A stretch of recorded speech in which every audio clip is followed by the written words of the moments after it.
Okay, so we're here with Dustin Streetman from a company called Generac, which I happen to be very, very familiar with, but I'm sure there are a lot of people who are going, what the heck is Generac? So Dustin, tell us something about Generac.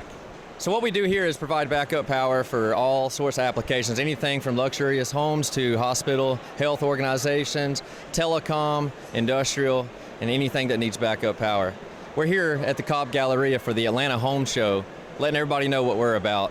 We have generators for all sorts of sizes, needs, and we also have clean energy options as far as storage with solar and backup power. Not only do we have generators, we also have solar and backup options for you as well.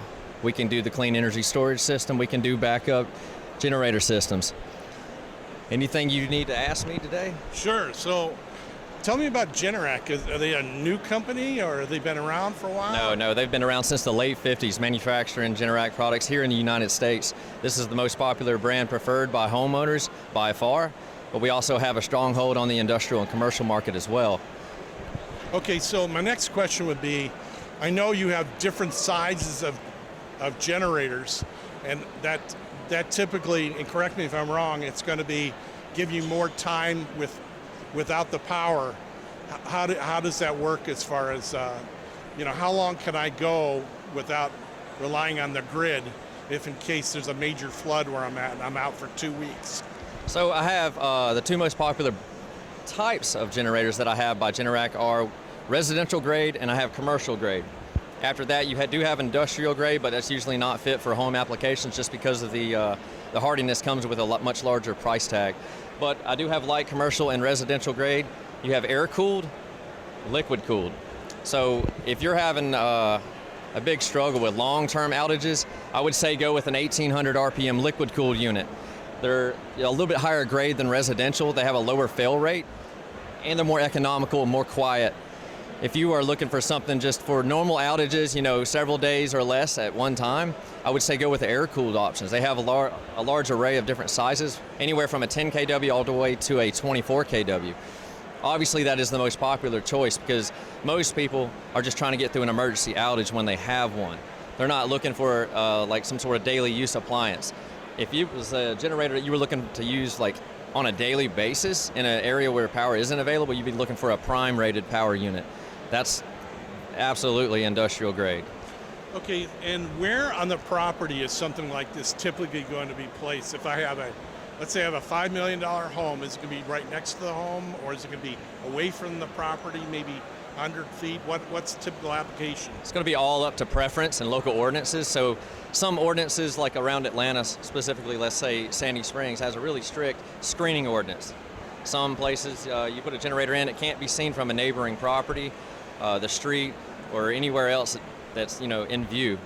You may have to take measures as far as landscaping alterations or fences and stuff like that to hide the units. But in most cases, you can have a generator sitting 18 inches off the home, usually where your air conditioning systems or your electric meter and gas meters are located. Somewhere in that mechanical area is the popular choice. So another question I have for you is, let's say the power goes out. How quick is this generator coming on? 15 seconds. You're already back up and going. Okay. In the first 5 seconds, the generator comes online, and at 15 seconds, it'll transfer over. Now, you talked about quietness. How loud or unloud are these things? Okay, the one we're standing behind, this would be an 1800 RPM liquid-cooled unit. Okay, this one's going to be similar to a car idling. The air-cooled units, they are running at twice the RPMs as this one. They're 3600 RPMs. It doesn't mean they're lawn mower or leaf blower loud, but they are a little bit louder than an air conditioning unit. So most people can hear an air conditioning unit outside their bedroom window, be slightly louder than that. All right, now this is these are my questions. Before we were getting set up here, the question I asked was, what is this thing powered off of? Diesel, gasoline, propane? And she kind of said it could be any of them. So the question I'd have is, if I'm going to generate a generator like this, what would cause me to pick one fuel over the other?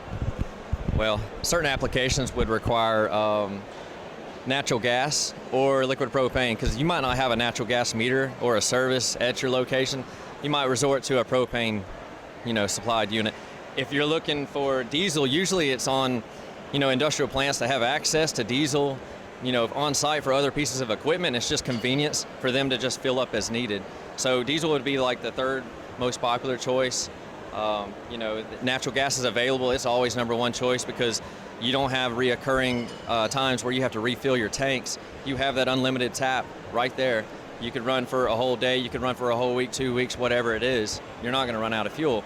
So basically, those are your three options. It's based off of preference mostly. Availability, for natural gas is always a plus. What sort of maintenance, like as far as if somebody who gets this, do they have to run it periodically, or do they pay Anderson to come, do the maintenance on to make sure when you need it, it's ready to roll? Absolutely. Good question. So we do have different maintenance plans available. Certain types of applications require maintenance more often. For homes, usually once or twice a year is sufficient. When we come out, we're not only changing the oil filter, the air filter, and checking the valve, doing adjustments there, firmware updates, spark plugs, all the normal stuff you do to your car, we're also taking care of. But we're also putting the system through a rigorous test. Each time we come out, we're going to kill the power to your house and force that unit into a transfer. And for about the next 30 or 45 minutes, we're going to try to make that system fail. If it doesn't fail then, it's not going to fail you later.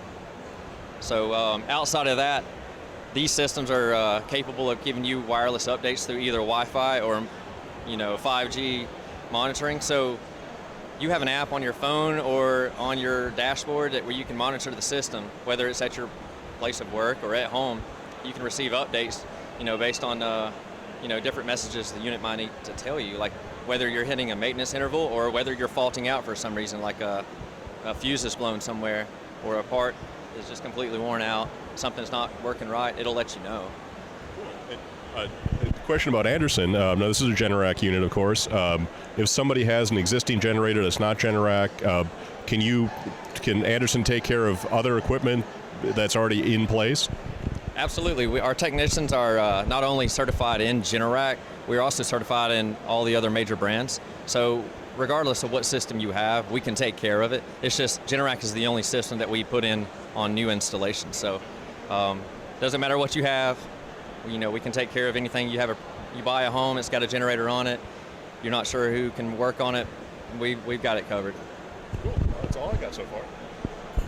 Okay, so I wasn't aware that Generac got into solar energy. Can you tell me a little bit about that? How long? That's got to be like a recent development, or am I wrong?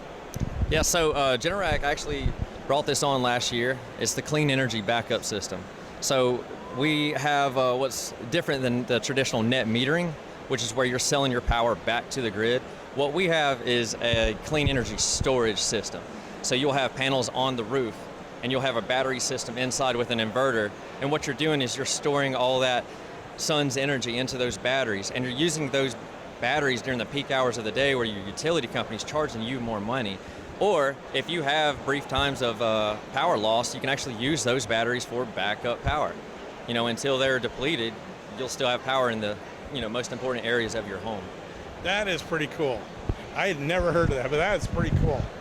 So this is just a personal message. Generac, I want a tour of the factory. I deserve it. I'm from Waukesha. So anyway, Dustin, I want to thank you for your time. Is there anything I didn't ask that customers will typically ask, like installation process, time to install, time to order, guarantees, warranties?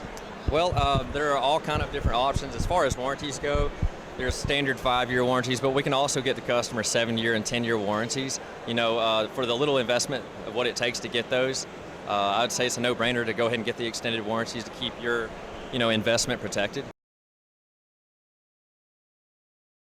Each home would be, more different than the next. Each time you go out, there's always something different.